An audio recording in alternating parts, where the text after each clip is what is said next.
ቅዱስ ቅዱስ ቅዱስ ቅዱስ ቅዱስ ቅዱስ ቅዱስ ቅዱስ ቅዱስ ቅዱስ ቅዱስ ቅዱስ ቅዱስ እግዚአብሔር ካለ በፊት እስከ ዘላለም ድረስ በሶስትነቱ አለ። እግዚአብሔር በመለኮቱ እግዚአብሔር በመንግስቱ አለ። زريت صبيكايا ولا عبدالله صبيكايا ما عزك صبيكايا او لخونه ساعه تملست ولتخليها لمن تايم تملس لك ግን هذا ناغور لنا معناتي بزن ወደ هذه ታይመስለኩም እዚህ ተባለ ጽቦ ይትክክል እዚ አንድ እስላም መስቀል አድርጎ እንደ ክርስቲያኑ እንደ ኦርቶዶክሱ ያሽቃብጣል አሽቃባጭ። ሰላም ጤና ይስጥልን። እንዴት አላችሁ? እንዴት ቆያችሁ? አንድ ዝግጅት ላይ ዛሬ ትኩረት አደርጋለሁ። ተከታተሉኝ ዘንድ በአክብሮት ጋብዛለሁ። ላይክ በማድረግ ከጀመራችሁ ምስጋናችሁ የላቀ ነው። እስቲ ወደ ዝግጅቱ ቀጥታ ከማለፌ በፊት አጥር ያለች ሌላ ዝግጅት አለ። በተለይ የኦርቶዶክስ ተዋሕዶ ቤተክርስቲያን ዝማሬዎችን በተመለከተ አሁን ከወደ ፍኖተ ውድቅ የሚለቀቁ መዝሙሮች በጣም ተመሳስለው የገቡ ስለሆነ ጥንቃቄ ይሻሉ ለማለት ያህል እነዚህን መዝሙሮች እስቲ እንስማቸው። ከዛን ወንድማችን ደግሞ የሚለውን እንስማና እኔም ደግሞ መጨምርበት አለ።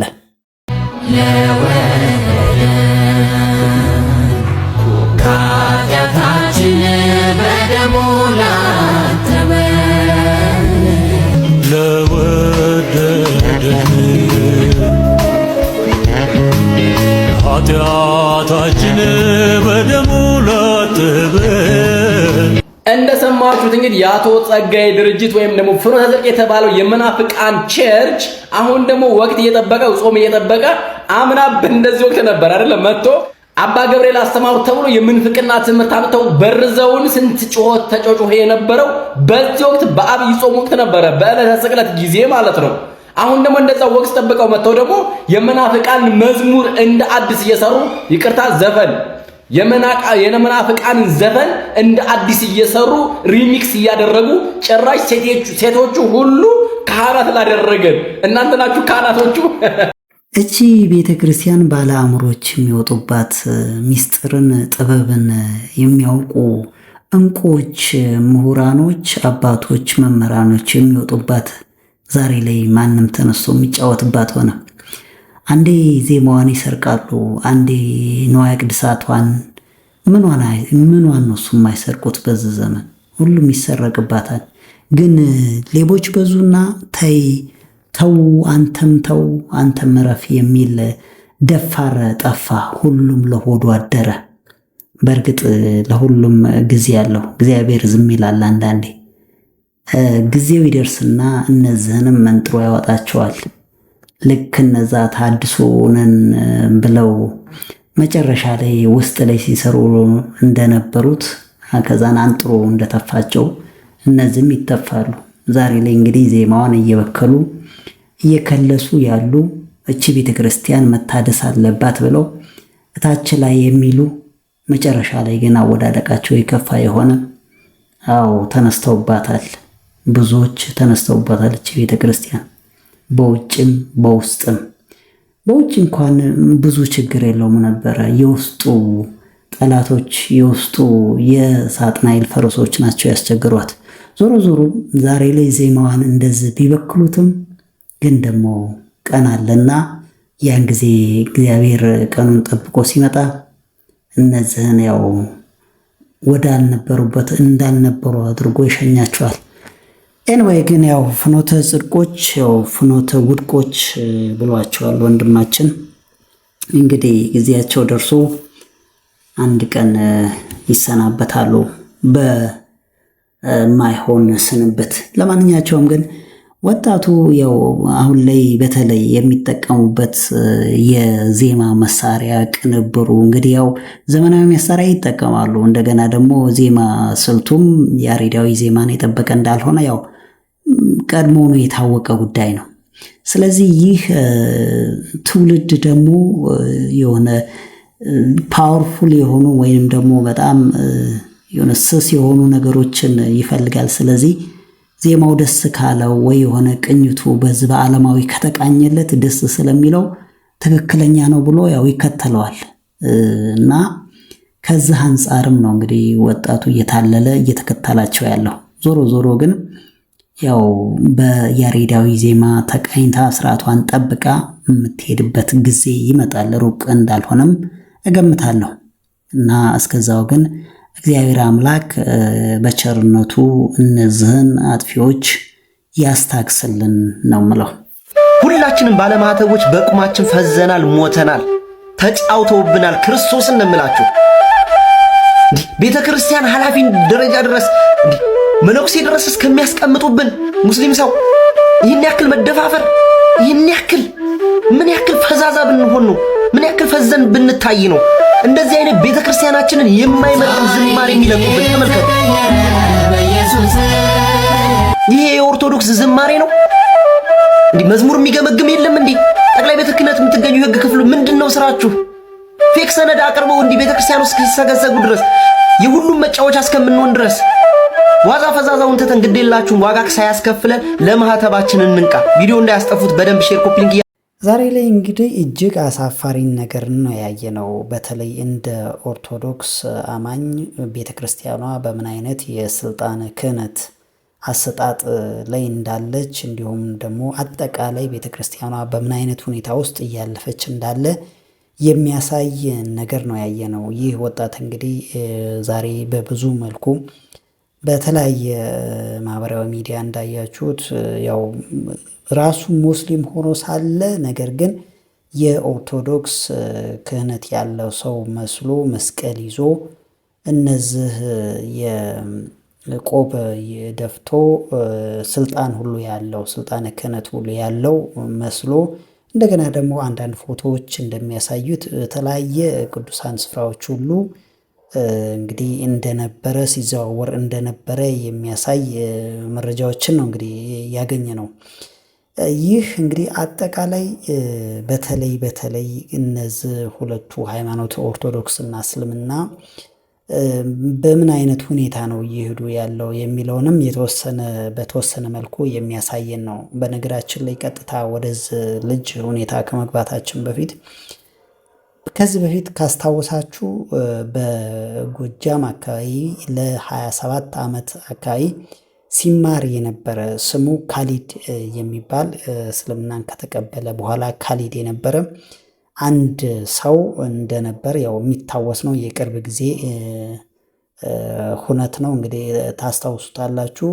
እንግዲህ የሚያነሳቸው ጥያቄዎች እንደ አንድ 27 ዓመት አይደለም ጥቂት ዓመታቶች የተማረ ኦርቶዶክስ ውስጥ የቆየ ልማር ልወቅ ብሎ ያለ ሰው የሚመልሳቸው ናቸውና ብዙ ጥያቄዎችን ያነሳል። እንግዲህ ብዙ ጥያቄ ቢሆኑም ግን በጣም ቀላሎቹ ለምሳሌ ጌታ ፈጣሪ እንዴት ይወርዳል እንዴት ይወለዳል የሚለውን ነገር እንደገና ደግሞ በወቅቱ በጣም ማስታውሰውም አንድ ትልቅ ጥያቄ ብሎ ያለው ሚስጥረ ሥላሴ አልገባኝም፣ ብዙ ሚስጥራትም አልገባኝም ብሎ ያለ ሰው ነው። እንግዲህ በነገራችን ላይ ይህ ካሊድ የሚባለው ሰው እንግዲህ ቅኔ ሁሉ ሲማር እንደነበረ ብዙ እንግዲህ 27 ዓመት በጣም ትልቅ ጊዜ ነው እንግዲህ ሲማር የነበረ ነው። የተለያዩ አባቶች ጋር ቀርቦ ሲማር የነበረ ነው። እንግዲህ ብዙ የኦርቶዶክስ መጻሕፍትንም ያነበበ ነው። ያው እንግዲህ መቼም ይሁዳ እንግዲህ ከጌታ ጋር የነበረ ነው። እንግዲህ በመጨረሻው ሰዓት ላይ ጌታን ለ30 ዲናር የሸጠ ነው። እንግዲህ ይሄ ምንም የሚያስደንቅ ጉዳይ አይደለም። ያው እግዚአብሔር እንግዲህ ፍጻሜውን ካላሳመረ ያው አወዳደቃችን እንደዚህ ከንቱ ይሆናል። እሱ አይደነቅም። ግን በአጠቃላይ እሱ ያው በወቅቱ ስለዚህ አልገባውም ትምህርቱ። በእርግጥም ያነሳቸው ጥያቄዎች በጣም ቀላል የሚባሉ ናቸው። ወይም ደግሞ አባቶችን ሄዶ መጠየቅ ነው። እንደው ከውስጥ አንዴ ካልተመረዘ በስተቀር በትምህርት እንደ ሰው ተረድቶ አስረድተውት አባቶች የሚገባው ሰው ነው እንግዲህ እኔ የሚመስለኝ። እና ነገር ግን ያው አንዴ በመንፈሱ ከተያዝክ ደግሞ ከበድ ስለሚል ከዛ አንጻር አየውና እናልፈዋለን። የዚህኛው ግን እኔ በጣም በተለያየ በቲክቶክም በተለያየ ሶሻል ሚዲያም ብቅ ብሎ ይላል። ይሄ አብድላ የሚባለው እንግዲህ የመቀሌ ወጣቶች ያዙት ማለት ነውና ምንድነው እሱ ዓላማው? ምንድነው የተፈለገው? ከበስተጀርባው ምንድነው እሱ አንግቦ እየሄደ ያለው የሚለው ነገር አንድ ጥያቄ ይሆናል። ሌላኛው ደግሞ ቤተክርስቲያኗ ምን አይነት ሁነት ውስጥ ነው ያለፈችበት ያለው? በደንብ የቤተክርስቲያኗን ውስብስብ ችግሮች በደንብ አንጥሮ የሚያሳይ ሌላኛው ደግሞ የወጣቱም የሌሎች ቤተክርስቲያኗ በንቃት የሚያገለግሉ አገልጋዮች ምዕመናን እንዲህ አይነት ነገርን እንዴት ነው እሱ በቸልተኝነት እያለፍን ያለነው የሚለውን ነገር ነው እንግዲህ የሚያሳየን። በተለይ አሁን ላይ ወጣቱ ምዕመኑ ብዙ ነገሮች አሉት።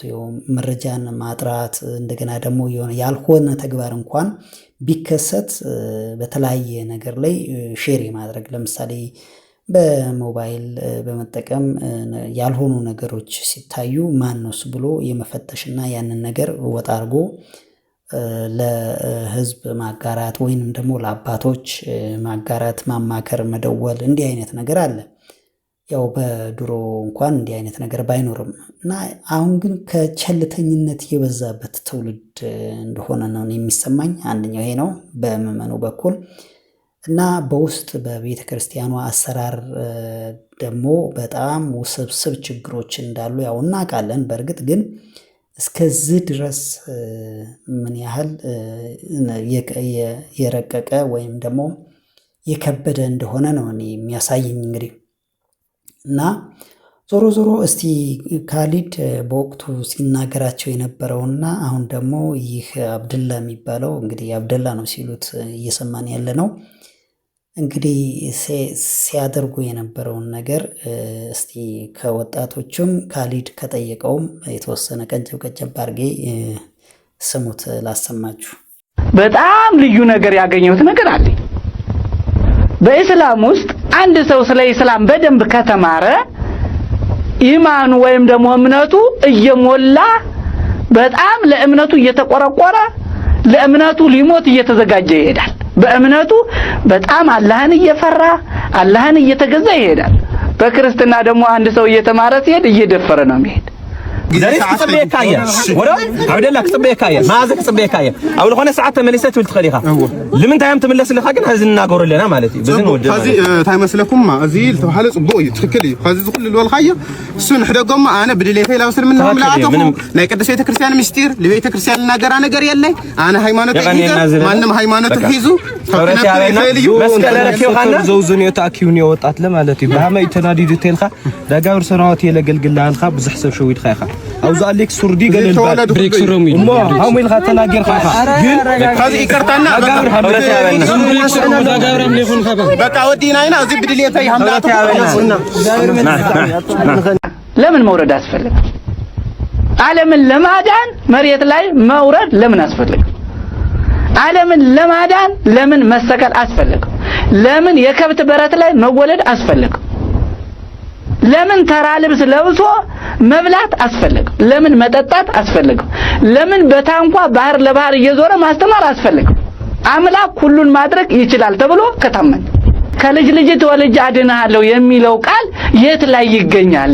መጽሐፍ ቅዱስ ከኦሪት ዘፍጥረት እስከ ራዕየ ዮሐንስ ማንም ሰው አንብቦ ይሄን የሚነግረኛል። እኔ ይሄንን ከነገረኝ እኔ ክርስቲያን አልነበርኩም ደግሞ 27 ዓመት አልተማርኩም ማለት ያን ብቻ አይደለም እኔ እቀጣለሁ። ምን ችግር አለ? ገላትያን ግን እንዳይጠቅስልኝ ገላትያ ምዕራፍ 4 ላይ ወአመበጻ ጊዜው ፈነው እግዚአብሔር ወልዶ ዋህደው ተወልደን ቢሲታል ጊዜው የደረሰ ጊዜ እግዚአብሔር አንድ ልጁን ላከ ያም ከሴት ተወለደ። أوزيل لهم ما كردك أي تخلي تايلو الإنفورميشن هذي أيوة خلني نرخا هذي أنا سعود عرب لك خدلي ينبي مسلم هون خيل خلنا هذي أدوي ناقلتنا بيننا وقعنا يا كمل لسي لا أرثوذكس الخن نو لا أرثوذكس كمل لسي هذي الخن لمسلم خد سنة دلوخ ما خد من قد يدلي كي خلني مسلم خينا سعود عرب كعت سنة دلوخ يدلي خلنا هذي ألوينه أو قعنا هنا أي تكحداي وغير مجزيار مالتي إذا عينك جوات أنا مسلم حرس صيفول طول بتعم خبيب نجري خد سرح لغا بلكوع بنقوم متينانينا المسكر حسخة مقام حسخة بقولنا السلامة نامونك سخدان غيرو تويل ምስምስወና እንደገና እዚያ ቀይርካ ግኒናካ ስለዚህ እዚ ጨዋታስ ዶብሎሞ ይቅረይካ ሙስሊም ተው ካለ በኦፊሻል ሙስሊም ሕብረሰ እሞነሉ ሙስሊም እሞነሉ ሞ ሙስሊም አሚን خليካ ትሆን ኦርቶዶክስ ተው ካለ ኦርቶዶክስ አሚን ካለ በይ ሱዑድ ዓረብ መኸዲ ደልየር ሱዑድ ዓረብ መኸዲ ስለደሎ ከይخلخን ካብ ኤርፖርት ካብ ካሊ ከይخلخልየና ሱዑድ ነዚ ቀይረኝ ሃይማኖተም ይክምለስ ይልካኔ እንግዲህ ምንድነው እሱ አንድ ግለሰብ የፈለገውን ሃይማኖት የመከተል መብት አለው። መብት እንዳለው ሁሉ ግዴታም አለበት። የሌላኛውን ሃይማኖት ማክበር አለበት። በተጨማሪም በሌላኛው ሃይማኖት ውስጥ የማይመልከው ሃይማኖት ውስጥ ተወሽቆ አላስፈላጊ ነገሮችን ማድረግ ያም ወንጀል ነው። ስለዚህ አሁን ምንድነው እሱ እዚጋ መሆን ያለበት በቤተ ክርስቲያኗ የስልጣነ ክህነት አሰጣጥ ዙሪያ ሰፋ ያለ ጥናት መደረግ አለበት። እንደገና ደግሞ በቤተ ክርስቲያኗ በኩል የሚወጡ ዝማሬዎች በደንብ ሊጠኑ ይገባል የሚል መልእክት ነው እንግዲህ እኔ ያለኝ። እስቲ አንድ እስላም መስቀል አድርጎ እንደ ክርስቲያኑ እንደ ኦርቶዶክሱ ያሽቃብጣል። አሽቃባጭ ጋለሞታ ሁሉ። እስቲ አንድ እስላም ዛሬ የክርስቲያኖች በዓል ነው፣ ሁዳዴ ነው፣ ዛሬ ስቅለት ነው፣ እስቲ እንደነሱ መስቀል አድርጌ ላስደስታቸው ይላል አይልም? የኛ ኮተታም አመዳም ከእስላም በላይ እስላም ሆኖ ያሽቃብጣል። ሃይማኖት የለውም። ለመማር ፈቃደኛ አይደለም። እኔ ይህን ስለተናገርኩ በቃ እሱ በጥባጭ ነው፣ ሰላም እንዲመጣ አይፈልግም፣ ሰው እንዲከባበር አይፈልግም። ከኔ በላይ ሰላም የሚሰብክ አለ እንዴ?